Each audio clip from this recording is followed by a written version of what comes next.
Pilani is going to be joining us next week, by the way, says, interestingly, in the 2 wins versus Nigeria, the only 2 wins we had, right? The goalkeepers for both those matches, Etafia and Akpei, both playing in the PSL. Guess who's the keeper for Nigeria now? Oh, Nobel. Where's he playing? Yeah, but it means nothing. That. So, Pilani, you're being shut down before you even come to studio. Yeah, like it. Talk to me. Yeah, it's one of Bafana. People think they've been doing well. Bafana have not been doing well. That's why Bafana have not been doing well. That's why it's out of 10 matches, only 2 wins against Benin and against Namibia. So, which is a problem. Bafana, according to me, they're not expected to beat Nigeria. Nigeria, the best that they see, it's a draw. If you look how Nigeria have started so poorly in the qualifiers, they drew with Lesotho and Zimbabwe.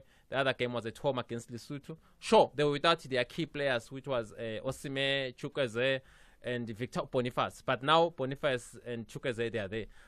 But I'm worried about Bafana's defenses, to be honest with you, because I saw Grant Kekana is doing interview locally. He's injured. Mvala's off form. The defensive part, we're yet to see this pairing that is going to play with Bafana. I'm so worried about the defense. That's why I honestly feel that Bafana, the best that they can do there is a 1-1 draw. After that, I don't see anything besides that.